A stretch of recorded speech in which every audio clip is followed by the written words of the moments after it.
నమస్కారం friends. So నేను పెట్టినటువంటి టైటిల్ ప్రకారం ఇది 3 కొత్త ఆర్థిక నేరాల ఆర్థిక కాదు మామూలు క్రిమినల్ కోడ్ అంటే ఇప్పుడు ఏమంటారు ఇండియన్ పీనల్ కోడ్ అంటారు కదా, ఐపీసీ అండ్ సిఆర్పిసి ఇవి ఏవైతున్నాయి ఎవిడెన్స్ యాక్ట్. సో వీటిని రిప్లేస్ చేస్తూ 3 కొత్త నేర చట్టాలు తేవడం జరిగింది. ఓకే, వాటి పేర్లు వచ్చేసి భారతీయ న్యాయ సంహిత, తర్వాత భారతీయ నాగరిక్ సురక్షా సంహిత, అదేవిధంగా భారతీయ సాక్ష్య ఇది బిల్లు పాస్ అయితే చట్టం అవుతుంది, యాక్ట్ అవుతుంది. ఓకే, సో ఈ 3 కొత్త నేర చట్టాలు ఇప్పుడున్న ఐపీసీ వీటిని రిప్లేస్ చేస్తూ ఇది పార్లమెంట్ లో 146 మంది యొక్క ప్రతిపక్ష పార్టీల యొక్క ఎంపీలని సస్పెండ్ చేసి దొడ్డిదారిలో ఎలాంటి చర్చ లేకుండా ఆగమేఘాల మీద లాస్ట్ ఇయర్ పాస్ చేశారు. సో మెజారిటీ అదేది పాత చట్టాలు అంతకుముందు ఉన్న చట్టాలనే ఎక్కువ శాతం ఉన్నాయి, కానీ కొన్నిటిని మాత్రం ఏమంటారు ఒక అమాయకులని ప్రశ్నించే వారిని ప్రతిపక్ష పార్టీల వారిని అణిచివేసే విధంగా మిస్యూజ్ చేసే విధంగా ఇప్పుడు ఎట్లయితే సిబిఐని ఈడీని ఉపా చట్టాలని ఎట్లయితే దుర్వినియోగం చేస్తుర్రో ప్రతిపక్షాలు లేకుండా చేయడానికి ప్రశ్నించే వారిని లేకుండా చేయడానికి దుర్వినియోగం చేస్తుర్రో ఈ బ్రాహ్మణ జనతా పార్టీ, ఈ మనువాద పార్టీ, ఈ నియంతృత్వ పార్టీ. సో అదే విధంగా ఈ 3 నేర చట్టాలలో కూడా అట్లాంటి వాటికి చర్చ లేకుండా ఈ యొక్క అబ్యూజ్ చేయడానికి, ప్రజల్ని అందరినీ అణిచివేయడానికి, ప్రజాస్వామ్యాన్ని ఖూనీ చేయడానికి, ఈ వీళ్ళ దోపిడీని ప్రశ్నించిన వారి మీద అక్రమ కేసులు బనాయించడానికి, జైళ్లలో బంధించడానికి, ఈ యొక్క ఆగమేఘాల మీద చర్చ లేకుండా 3 కొత్త నేర చట్టాలు తెచ్చారు. లేది లాస్ట్ ఇయర్ ఏది పార్లమెంట్ మీద స్మోక్ బాంబ్ అంటే పొగ బాంబ్ వేసారు కదా లాస్ట్ ఇయర్.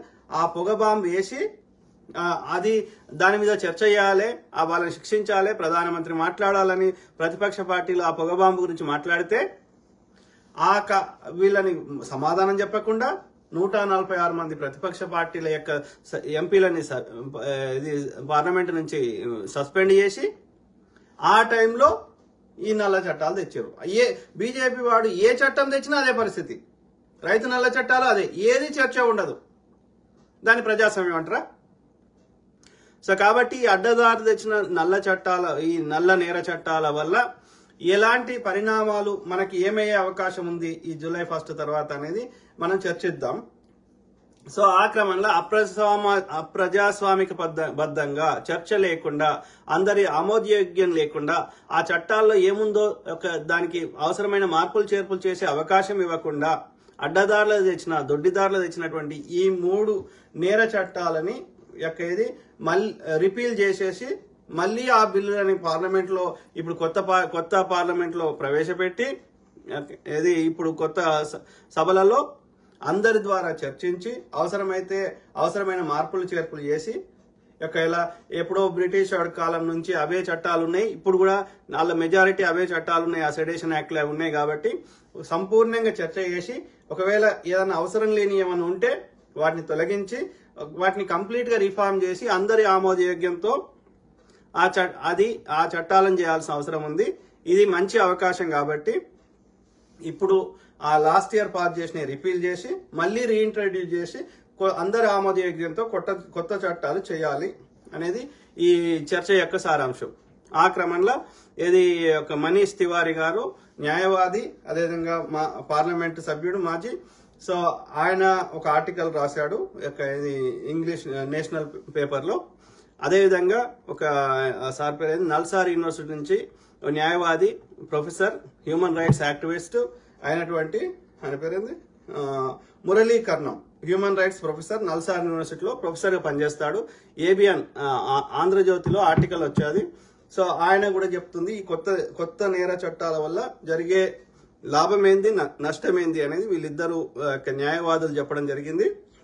సో అంటే న్యాయశాస్త్రం గురించి అవగాహన ఉన్న వాళ్ళు కాబట్టి అందులో ఏముందో మనం తెలుసుకునే ప్రయత్నం చేద్దాం. ఓకే, సో ఆ క్రమంలో ఈ 3 కాంట్రవర్షియల్ క్రిమినల్ లాస్ జూలై 1 నుంచి అమలు కాబోతున్నాయి.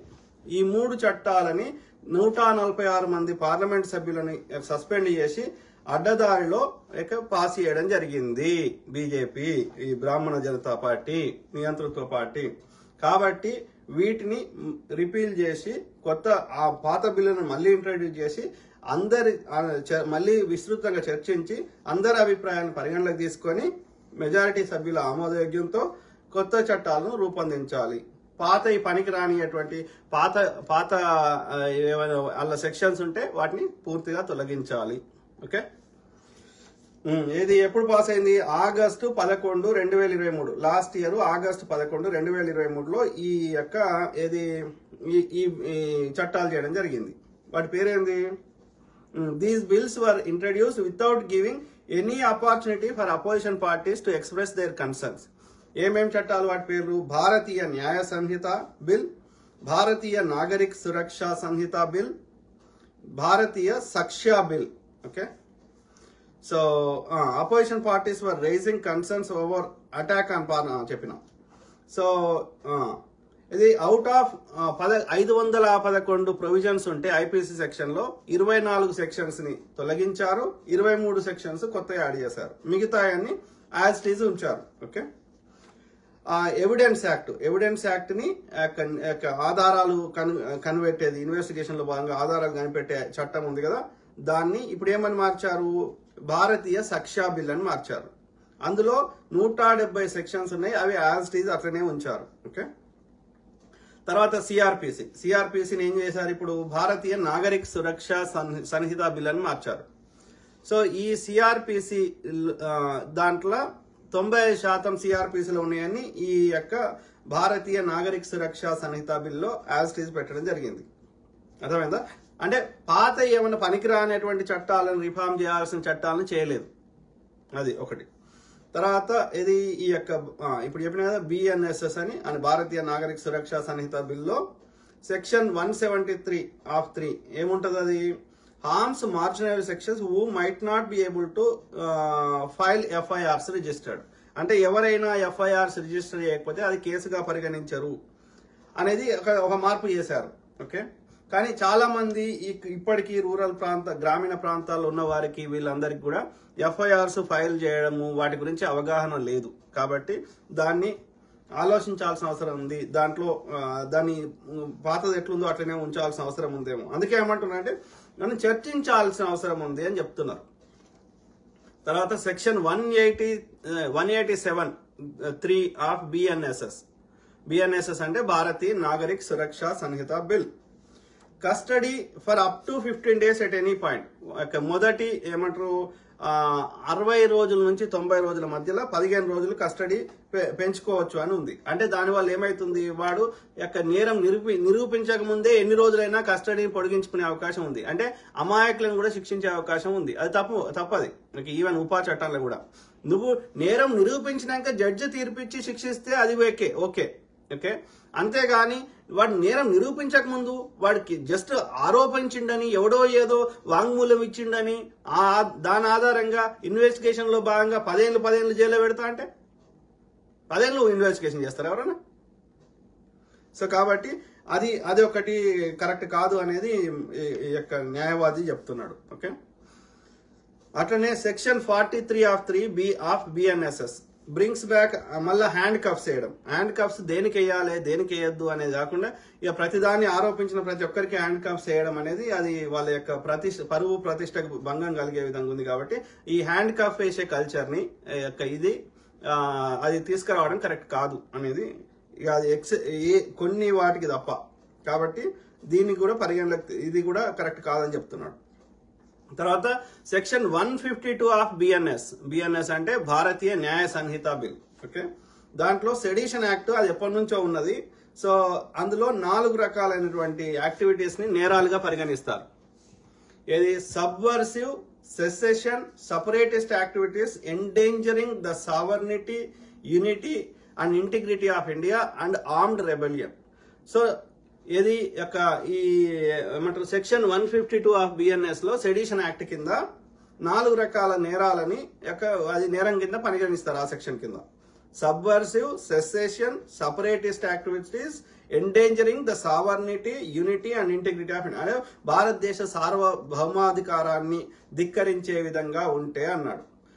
ఆర్మడ్ రెబెలియన్ అన్నాడు. కానీ ఆ టర్మ్స్ కి, ఆ పదాలకి కరెక్ట్ డెఫినేషన్ అనేది ఈ చట్టంలో నిర్ణయించలేదు. అంటే దాని అర్థం ఏంది, ఆ వేగ్గా ఉంటే ఆ చట్టం రిలేటెడ్ ఉన్నా లేకున్నా ఆ చట్టం పేరు చెప్పి లోపలేస్తాము అంటే దాని అమాయకులని, ప్రతిపక్ష వాళ్ళ పార్టీల వాళ్ళని, ప్రశ్నించే వారిని మీద ఈ దుర్వినియోగం చేసే అవకాశం ఉంది ఈ చట్టం అనేది అది కరెక్ట్ కాదు అనేది చెప్తున్నాడు న్యాయవాది.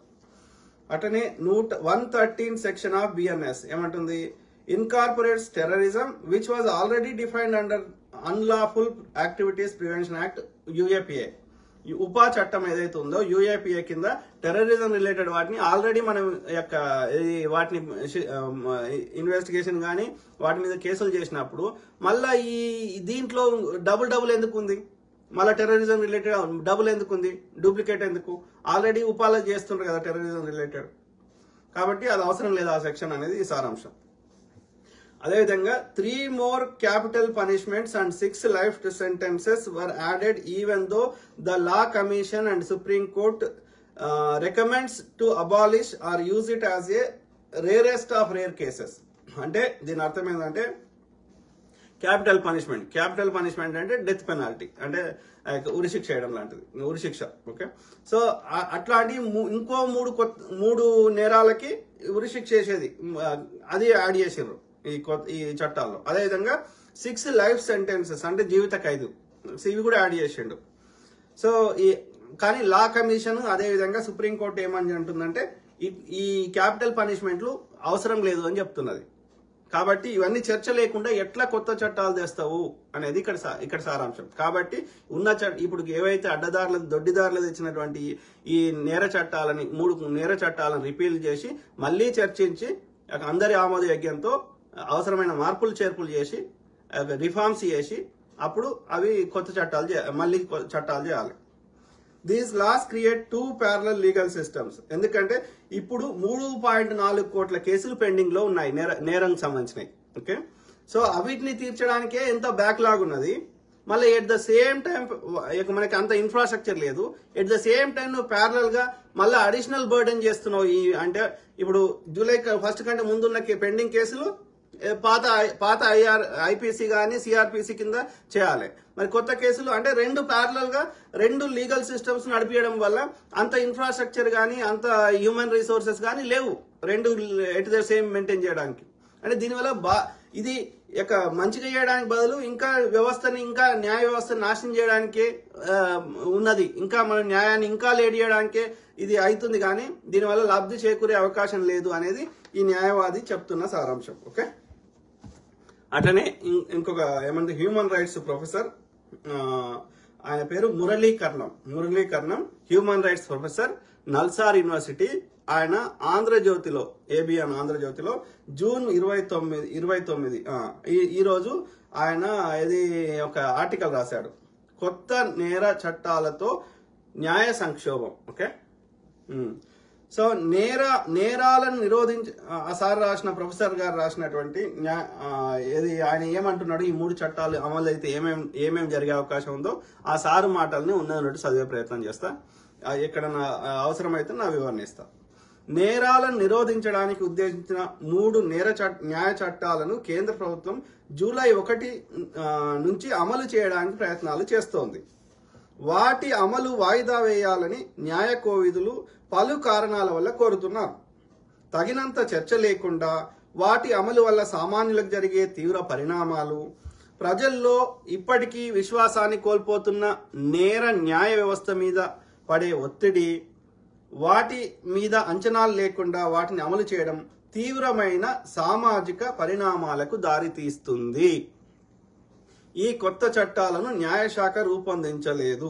వినండి మిత్రులారా, వీటిని హోంశాఖ రూపొందించింది. అంటే అర్థమైంది, న్యాయవాదుల యొక్క ఏమంటారు, వాళ్ళ యొక్క న్యాయశాస్త్ర అంటే ఏమంటారు లాని చట్టాలను చదివిన వాళ్ళని, న్యాయశాఖకు సంబంధించిన వాళ్ళ యొక్క ఇన్పుట్స్ లేకుండా ఎందుకంటే వాళ్ళకి న్యాయం పొద్దుగా వాళ్ళ జీవితాంతం న్యాయవాదం ప్రాక్టీస్ చేశారు, చదివారు, వాళ్ళు లా చదివారు. కాబట్టి వాళ్ళ యొక్క ఇన్పుట్ లేకుండా తయారు చేయడము, హోంశాఖ తయారు చేయడం అనేది ఎంతవరకు కరెక్ట్ ఓకే అనేది అంటే వాళ్ళ యొక్క అభిప్రాయాలను కూడా తీసుకోవాల్సి ఉండే పరిగణలోకి. ఈ కొత్త చట్టాలను న్యాయశాఖ రూపొందించలేదు, వీటిని హోంశాఖ రూపొందించింది. పాలకపక్ష శాసనకర్తలు తలలూపారు, ప్రతిపక్షం మొత్తాన్ని సస్పెండ్ చేసి వాటిని ఆమోదించారు.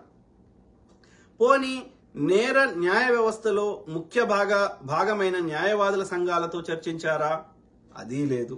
ప్రజాస్వామ్య పాలనలో ఇలాంటి ముఖ్యమైన నిర్ణయాలు తీసుకునే ముందు చర్చలు, సంభాషణ అనివార్యం అన్న విశ్వాసం పాలకపక్షానికి మొదట ఉంటే ఆ తర్వాత ఎవరితో ఎంత చర్చించాలి అనే ప్రశ్న తలెత్తుతుంది.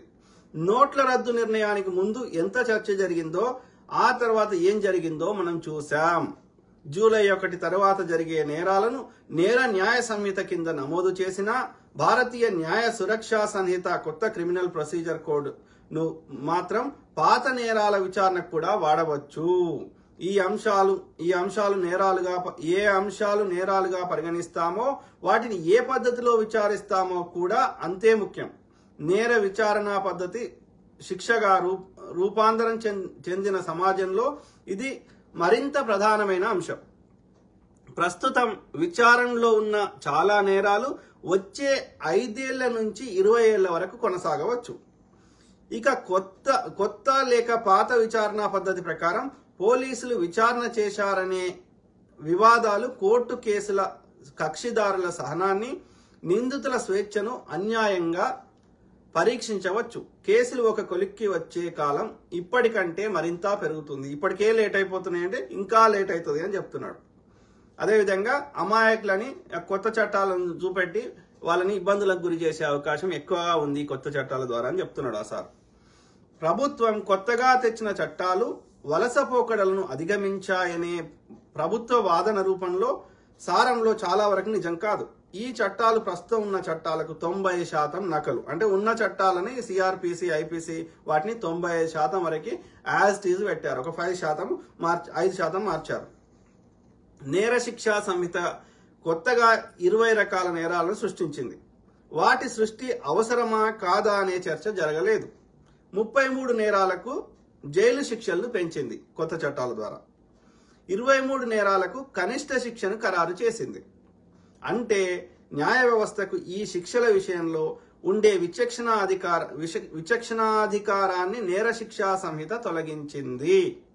నేరాలకు సామాజిక ఆర్థిక మూలాలుంటాయనే గుర్తింపు వల్ల న్యాయస్థానాలకు ఈ అధికారాలు ఇవ్వబడ్డాయి. ఈ చట్టం కొన్ని చిన్న నేరాలకు సమాజ సేవ లాంటి శిక్షలను ప్రతిపాదించినంత మాత్రాన దానికి కఠిన స్వభావం మరుగున పడిపోదు. ఇదంతా పాలనలో కఠినమైన నిర్ణయాలు అవసరమనే పాలకపక్ష వైఖరికి అనుగుణంగా ఉంది. ప్రజలకు రాజ్యాంగంలోని 21వ అధికరణం ఆర్టికల్ 21 జీవించే హక్కును, స్వేచ్ఛకు హామీ పడింది. వీటిని రక్షించడం నేర న్యాయ వ్యవస్థ ముఖ్య కర్తవ్యం. ఏంటి? జీవించే హక్కు, the fundamental rights of living and freedom is given by article 21 of constitution of India. భారత రాజ్యాంగంలో 21వ అధికరణము స్వేచ్ఛగా జీవించే హక్కును, స్వేచ్ఛను ఇచ్చింది. ఇది రాజ్యాంగ స్ఫూర్తికి అనుగుణంగా తయారైన చట్టాల ద్వారా జరగాలి. ఆచరణలో నేర న్యాయ చట్టాల అమలు రాజ్యాంగ స్ఫూర్తికి అనుగుణంగా ఉందా అనే కాపలాదారు పాత్రని న్యాయ వ్యవస్థ పోషించాలి. అంటే ఈ న్యాయ చట్టాలను అందరూ పాటించేలా చూసేవాడు పోలీసు, అది న్యాయమా కాదా నిర్ణయించేవాడు కోర్టు, న్యాయ వ్యవస్థ. గత 50 ఏళ్లుగా అమల్లో ఉన్న చట్టాలు ప్రభుత్వాలు దుర్వినియోగం చేయకుండా న్యాయ వ్యవస్థ సూత్రరీత్యా కొంతవరకు అడ్డుకుంది. చట్టాలకు పరిమితులను విధించి కొంత స్పష్టత ఇచ్చింది.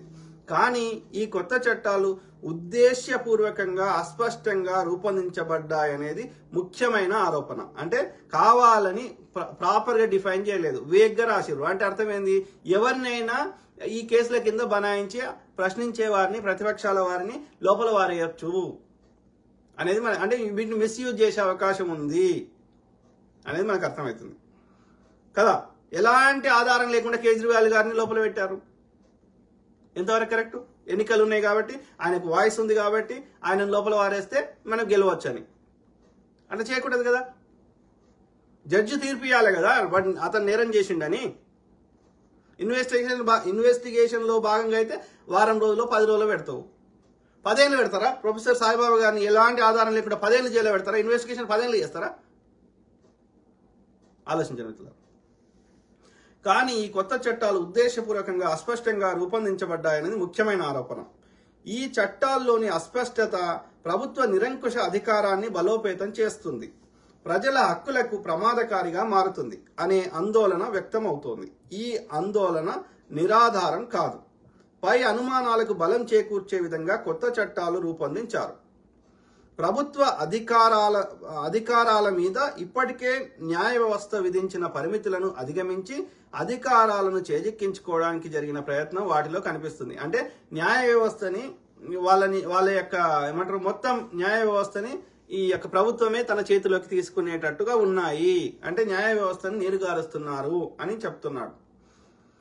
ఉదాహరణకు దేశద్రోహం అంటే సెడిషన్ యాక్ట్ అంటారు. ఓకే, దేశద్రోహం అనే నేరం వలసవాదానికి గుర్తు అని ప్రకటించి దాని అమలును సుప్రీంకోర్టు నిలిపివేసింది. కానీ నేర న్యాయ సంహితలో సెక్షన్ 150 ద్వారా మరింత ప్రమాదకర రూపంలో అది పునః ప్రత్యక్షమైంది. సెడిషన్ యాక్ట్ అంతే కదా, ఆర్టికల్ 150, రైట్. సో ఈసారి దేశ ఐక్యత సమగ్రత అనే అమూర్త రూపం తీసుకుంది. ఇది సర్వోన్నత న్యాయస్థానం అభిప్రాయాన్ని నిరాకరించడమే, సుప్రీంకోర్టు తీర్పుని. ఈ పేరు మీద ఏమి జరుగుతుందో ఊహించుకోవడం కష్టం కాదు. మరొక సామాన్య విషయంలో నేర సురక్ష సంహిత చేసిన మార్పును చూద్దాం. ఒక బాధితురాలి నుంచి ఫిర్యాదు రాగానే మొదటి ప్రాథమిక నివేదిక తక్షణమే నమోదు చేయాలని లలిత కుమారి వర్సెస్ ఉత్తరప్రదేశ్ అనే తీర్పులో సుప్రీంకోర్టు నిర్దేశించింది. అంటే ఎఫ్ఐఆర్ ఫైల్ చేయాలని నిర్దేశించింది. ఇది ఏ కేసులో లలిత కుమారి వర్సెస్ ఉత్తరప్రదేశ్ గవర్నమెంట్. జరిగిన సంఘటనకు సంబంధించిన వాస్తవాలు కల్తీ లేకుండా అతిశయోక్తులు లేకుండా నమోదు చేయాలంటే ఎఫ్ఐఆర్ వెంటనే నమోదు కావాలనేది ఆ తీర్పు సారాంశం. వ్యాపార సంబంధమైన కొన్ని నేరాల విషయంలో మాత్రం ప్రాథమిక పరిశోధన విచారణ కాదు, తర్వాత మాత్రమే ఎఫ్ఐఆర్ నమోదు చేయాలని నిర్దేశించింది. ఈ తీర్పును పోలీసులు అన్ని రకాల కేసుల్లో దుర్వినియోగం చేస్తున్నారనేది వాస్తవం. అరుదుగా తప్ప పోలీస్ స్టేషన్లలో రోజుల తరబడి పంచాయతీలు చేసి ఉత్తర దక్షిణాల మీద ఆధారపడి ఎఫ్ఐఆర్ నమోదు చేయడం సగటు పౌరుడికి అనుభవము. ఈ కొత్త చట్టం ఈ దుర్వినియోగానికి చట్టబద్ధత కల్పించింది. 7 ఏళ్ల వరకు శిక్ష పడే నేరాలలో అన్నింటిలో ప్రిలిమినరీ ఎంక్వైరీ తర్వాతే కేసులు నమోదు చేయాలని ఇది నిర్దేశిస్తుంది. వింటురా, 7 ఏళ్ళు జైలు శిక్ష పడే అవకాశం ఉన్నటువంటి అంటే కొంచెం పెద్ద నేరాల్లో ఇది ప్రిలిమినరీ ఎంక్వైరీ తర్వాతనే ఎఫ్ఐఆర్ చేయాలి, కేసులు నమోదు చేయాలని ఇది నిర్దేశిస్తుంది. ఇది పోలీసులు అధికారాన్ని దుర్వినియోగం చేయడానికి అవకాశం కల్పించడం. అంటే దాని అర్థమైంది, ఆ ఎంక్వైరీలో భాగంగా ఆధారాలు తారుమారు చేసే అవకాశం ఉంటుంది. అలా కాకుండా ఫస్టే ఎఫ్ఐఆర్ రిజిస్టర్ చేసినాక ఎంక్వైరీ చేసుకుంటే అప్పుడు అది కరెక్ట్ ఉంటుంది. అంటే ప్రాథమిక ఆధారాలు తారుమారు కావు. అలా కాకుండా ఆ పోలీసులు ఎంక్వైరీలో భాగంగా ఆధారాలని తారుమారు చేసినాక అప్పుడు ఎఫ్ఐఆర్ చేస్తే ఏమొస్తుంది? అర్థమైందా? సో దుర్వినియోగం చేయడానికి అవకాశం కల్పించడం, అరెస్ట్ చేసే అధికారం, అరెస్ట్ చేయడానికి కారణాలు ఉండడం, వేరువేరనే స్పృహ లేని ప్రస్తుత పోలీసు వ్యవస్థలో అనుమానం మీద ఎవరినైనా అరెస్ట్ చేసే అధికారం ఈ చట్టాలు ఇచ్చాయనేది ఆందోళన వ్యక్తం చేశారు సుప్రీంకోర్టు న్యాయవాది ముకుల్ రస్తోగి. వింటున్నారా? పోలీసులకి ఎవరినైనా అనుమానం పేరుతో ఆరోపణ పేరుతో ఎవరినైనా తీసుకొని లోపలేసే అధికారాన్ని ఇచ్చారు ఈ చట్టాలు. అది కరెక్ట్ కాదు. దీన్ని దుర్వినియోగం చేసే అవకాశాలు ఎక్కువగా ఉన్నాయి. ప్రశ్నించే వారిని, ప్రతిపక్ష వాళ్ళని, పార్టీల వాళ్ళని. ఉపా కేసులు పేరు మీద ఇప్పటి వరకు ఎంతటి హక్కుల అణిచివేత జరిగిందో అందరికీ తెలుసు. ఉపా చట్టం కింద అన్లాఫుల్ యాక్టివిటీస్ కింద చేస్తే, టెర్రరిజం కింద చేస్తే అది విచారణ లేదు, ఏం లేదు, తీసుకొని లోపలేస్తారు. ఇప్పుడు అరుంధతి రాయ్ గారి మీద పెట్టిర్రు, ప్రొఫెసర్ సాయిబాబా గారి మీద పెట్టిర్రు, వరవరరావు గారి మీద పెట్టిండ్రు. ఆధారం ఉండి జడ్జి తీర్పు ఇచ్చి అది కన్విక్ట్ అయితే కదా 10 ఏళ్ళు అవుతుంది, విచారణకు రావు. 10 ఏళ్ళు విచారణ చేస్తారు, విచారణ చేసిన రోజు లోపల పెడతామంటారు. ఇదేం చట్టం? అసలు మరి 10 ఏళ్ళ తర్వాత ఎలాంటి ఆధారం దొరకలేదని వాడే వదిలేసాడు. అంటే 10 ఏళ్ళు అనవసరంగా శిక్షించినావు కదా అమాయకులని. కాబట్టి అలాంటి జడ్జి తీర్పిచ్చి వాడు నేరం చేసిండు అనే దాకా మనకు అది నేరస్తుడు కాదు. ఆరోపించబడిన వాళ్ళందరూ నేరస్తులు కాదు. ఎవరి మీద అయినా ఎవరైనా ఏమైనా ఆరోపణ చేసుకోవచ్చు. అర్థమైందా? కాబట్టి దీన్ని దుర్వినియోగం చేస్తారు. కాబట్టి ఆ ఉన్న చట్టాలనే మార్పులు చేయాలి. జడ్జి తీర్పు ఇచ్చినాకనే శిక్ష, నేరం నిరూపించబడినాకనే శిక్ష. విచారణ భాగంగా అయితే మాక్సిమం 10 రోజులు విచారణ చేస్తావు, లైఫ్ లాంగ్ చేయవు, 10 ఏళ్ళు చేయవు విచారణ. కనీసం ఉపా చట్టంలో ఉన్నతాధికారుల అనుమతి లేకుండా ఎవరి మీద కేసులు నమోదు చేయడానికి లేదు అనే రక్షణ ఉంది. వింటురా ఇదేమంటుండు? కనీసం ఉపా చట్టంలో ఉన్నతాధికారుల అనుమతి లేకుండా ఎవరి మీద కేసులు నమోదు చేయడానికి అనుమతి లేదు అనే రక్షణ ఉంది. అంటే పై అధికారులు ఎవరన్నా చెప్పకుండా కింది అధికారులు వాని ఇష్టం ఉన్నట్టు చేయడానికి లేదు ఏది ఉపా చట్టంలో. కనీసం ఇది కఠినమైన చట్టం కాబట్టి హోం సెక్రటరీ లాంటి ఉన్నతాధికారులు వివేచన అంటే ఆలోచన డిస్క్రిషనరీ పవర్ వివేచన ఉపయోగించి అనుమతిస్తారు అని ప్రభుత్వం చట్టం చేసినప్పుడు ఇచ్చిన సమర్థన ఆచరణలో అదంతా నిజం కాదని చాలా కేసులు రుజువు చేశాయి ఇది ఉపా చట్టాలు. ఆచరణలో అది ఒక సాంకేతిక అనుమతిగా దిగజార్చి నిర్దోషిగా నిరూపితమైన ఒక నిందితుడిని ఇదే వాదనతో మరో 2 ఏళ్లు జైలుకు పంపింది మన సర్వోన్నత న్యాయస్థానం. వింటురా? నిర్దోషిగా నిరూపితమైన ఒక నిందితుడిని అంటే ఆరోపించబడిన వాడిని, అతను నిర్దోషి, కన్విక్టెడ్ కాదు, అక్యూజ్డ్ మాత్రమే, అట్లాంటి వాడిని మరో 2 ఏళ్లు జైలుకు పంపింది మన సర్వోన్నత న్యాయస్థానం. అంటే they misused or abused the unlawful activities prevention act or UAPA లేదా ఉపా చట్టం అనేది మనకి ఇక్కడ అర్థమవుతుంది. 10 ఏళ్ల పాటు చాలా మందిని జైలులో నిర్బంధిస్తే న్యాయస్థానాలు నింపాదిగా నిర్దోషులుగా ప్రకటించడం ఆనవాయితీగా అయింది. మనకు గుడ్ ఎగ్జాంపుల్ వరవరరావు గారు, అదేవిధంగా ప్రొఫెసర్ సాయిబాబా గారు. ఓకే, ఎందుకంటే మనకు తెలుగు వాళ్ళు కాబట్టి మనకు తెలుసు కాబట్టి. విచారణ క్రమమే నిందితులకు ప్రమాదకరంగా మార్చిన వైనం చూశాం. విచారణ క్రమమే ఇన్వెస్టిగేషన్ దాంట్లోనే అక్యూజ్డ్ నిందితులని వాళ్ళని ఎన్ని రకాలుగా చిత్రహింసలు చేశారనేది చూసాం. ఉపా చట్టంలో ఉన్న ఆ మాత్రం రక్షణ పౌరులకు దేనికి అనుకున్న ప్రభుత్వం దానిలోని చాలా సెక్షన్లను నేర న్యాయ సంహితలో చేర్చింది.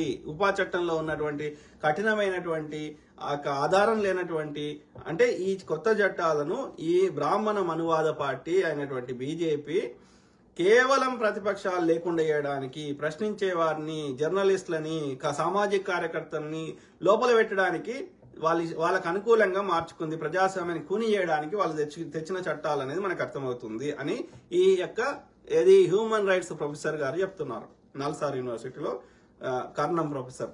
ఓకే, ఇంకేమంటున్నాడు? చాలా సెక్షన్ ఇది చాలా ప్రమాదకరం అని ఇందిరా జైసింగ్ లాంటి న్యాయ నిపుణులు అంటున్నారు. ఉపా చట్టం పరిణామాలు రోజువారీ జీవితంలో అందరూ ఎదుర్కొనే పరిస్థితి రావచ్చనేది ఆందోళన. వింటున్నా మిత్రులారా? ఈ కొత్త చట్టాలను ప్రజాస్వామిక న్యాయవాదులు సర్వోన్నత న్యాయస్థానంలో ఖచ్చితంగా సవాలు చేస్తారు. తమ న్యాయస్థానంలో ఈ చట్టాలు సవాలుకు రావచ్చు అనే స్పృహ కూడా లేకుండా వాటికి స్వాగతం పలికిన ప్రస్తుత ప్రధాన న్యాయమూర్తి నుంచి మనం ఏమీ ఆశించలేకపోవచ్చు. న్యాయ వ్యవస్థలో చట్టబద్ధ పాలన పట్ల, రాజ్యాంగ స్ఫూర్తి పట్ల విశ్వాసం ఉన్నవారు ఇంకా ఎవరైనా మిగిలి ఉంటే ఈ చట్టాలు రద్దు చేయబడవచ్చు. కానీ జీవితంలో కనీసం సామాన్యులకు ప్రాధాన్యాల పట్ల ఉన్న స్పృహ, విచక్షణ కూడా లేనట్లుగా నటిస్తున్న సర్వోన్నత న్యాయస్థానం ఒక 5 ఏళ్ల తర్వాత సాకల్యంగా ఈ చట్టాలు రాజ్యాంగ విరుద్ధమని ప్రకటించవచ్చు. అప్పటికి ఎంతమంది ప్రజలు మూల్యం చెల్లించుకున్నారు అనే అంచనా లేకపోవచ్చు. ఎలక్టోరల్ బాండ్స్ విషయంలో తీర్పు 2020లో వచ్చి ఉంటే నేటి రాజకీయ పరిస్థితి ఇంకోలా ఉండేది కదా. ఇన్ని డబ్బులు బీజేపీ దగ్గర ఉండేటి కాదు కదా. ఈ చట్టాలు సృష్టించబోయే సమస్యలను అంచనా వేయడం అసాధ్యమేమీ కాదు. ఈ కొత్త చట్టాల వల్ల దేశంలో ఏడాదికి సుమారు 60 లక్షల మంది నిందితులను పోలీసులు నిర్బంధిస్తారు. ఓకే, నిందితుడు నేరం చేసినట్టు కాదు. Accused is not convicted, is not a criminal. అందులో నేరం ఆరోపించబడిన వారందరూ నేరస్తులు కాదు. అతను నిర్దోషియే. నేరం నిరూపించేంత వరకు అతను నిర్దోషియే. నిర్దోషులకు శిక్షలు వేయడం కుదరదు. విచారణ చేయొచ్చు. ఓకే, విచారణ జీవితకాలం చేయరు, వారం 10 రోజులు మాత్రమే చేస్తారు. అందులో 10 లక్షల మందికి న్యాయస్థానాలు శిక్షలు విధిస్తే 60 లక్షల మందిలో 10 లక్షల మందికి మాత్రమే న్యాయస్థానాలు శిక్షలు విధిస్తే 10 లక్షల మందిని నిర్దోషులుగా విడుదల చేస్తున్నాయి. వీళ్ళలో చాలా మంది నెల నుండి 3 నెలలు జైల్లో మగ్గిన తర్వాతే నిర్దోషులుగా బయటపడతారు. ఏడాదిలోపు నిర్ణయించబడేవి చిన్నా చితక కేసులు మాత్రమే. మిగిలిన 40 లక్షల కేసులలో నిందితులు ఏడాది నుంచి 20 ఏళ్ల వరకు తమ ఆర్థిక సామాజిక స్తోమత బట్టి కోర్టుల చుట్టూ తిరుగుతుంటారు. ఇదంతా ఒక్క ఏడాదిలో సకాలంలో బాధితులకు న్యాయాన్ని అందించే నేర న్యాయ వ్యవస్థను సృష్టించడానికి ప్రభుత్వాలు ప్రయత్నాలు చేయకపోవడంతో సమస్య మరింత తీవ్రంగా మారింది. యుద్ధ కాలంలో లాభాలు పెరిగినట్లు, కోవిడ్ సంక్షోభం తర్వాత బిలియనీర్లు పుట్టుకొచ్చినట్టు అస్తవ్యస్తమైన న్యాయ వ్యవస్థలో కొందరికి మంచి ప్రయోజనాలు కలగవచ్చు. ఈ మొత్తం వ్యవహారం పట్ల అసహనంతో ఉండే సామాన్య ప్రజానికం తక్షణ న్యాయం పేరుతో న్యాయబద్ధ పద్ధతులకు అతీతంగా నిందితులను శిక్షించాలని కోరుకుంటారు. ఈ నేపథ్యంలో కొత్త నేర చట్టాలు అమలు చేయడానికి ప్రభుత్వం చేస్తున్న ప్రయత్నాలను, దానికున్న మద్దతును అర్థం చేసుకోవాలి. ఈ న్యాయ సంక్షోభాన్ని ఎదుర్కోవడానికి రాజ్యాంగం మీద విశ్వాసం ఉన్న వారందరూ నడుం బిగించాలి. Murali Karnam, human rights professor, NALSAR university. అర్థమైందా? నేను ఎంత అయితే అంత ఆ సార్ రాసినది కానీ, మనీష్ తివారీ గారు రాసింది కానీ ఒక సింపుల్ గా చెప్పే ప్రయత్నం చేసిన. సో దాని సారాంశం అర్థమైంది అనుకుంటున్నా. ఈ జూలై 1 నుంచి ఈ కొత్త నేర చట్టాలు ఐపీసీ కానీ, సిఆర్పిఎస్ కానీ, ఎవిడెన్స్ యాక్ట్ కానీ వాటిని రిప్లేస్ చేస్తూ ఈ 3 చట్టాలు తేవడం జరిగింది. భారతీయ న్యాయ సంహిత, భారతీయ నాగరిక సురక్ష సంహిత, భారతీయ సాక్ష్య సంహిత. సో ఈ 3 చట్టాల వల్ల ఏమేం పరిణామాలు జరుగుతాయో ఎక్స్ప్లెయిన్ చేయడం జరిగింది. కాబట్టి వాటిని రిపీల్ చేస్తూ, ఎందుకంటే చర్చించకుండా పార్లమెంట్ సభ్యులను సస్పెండ్ చేసి అడ్డదారులు తెచ్చినావు కాబట్టి రైతుల నల్ల చట్టాలు తెచ్చినట్టు వాటిని రిపీల్ చేసేసి, వాటిని తొలగించేసి మళ్ళీ ఈ బిల్లును రీఇంట్రడ్యూస్ చేసి కొత్త పార్లమెంట్ లో అందరి ద్వారా చర్చించి అవసరమైన సమగ్ర మార్పులు చేసి వీటిని అప్పుడు చట్టంగా వాటిని పనికిరాని పాత వాటిని తొలగించి, సెడిషన్ యాక్ట్ లాంటి, హ్యాండ్ కప్స్ లాంటివి తొలగించి, ఇది క్యాపిటల్ పనిష్మెంట్ లాంటివి తొలగించి అందరూ ఆమోదయోగ్యంతో కొత్త చట్టాలను చేయాలని.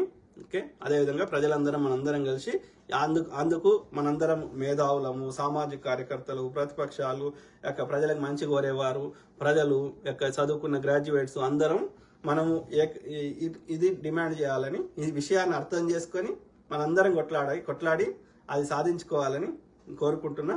సో ఆ దిశగా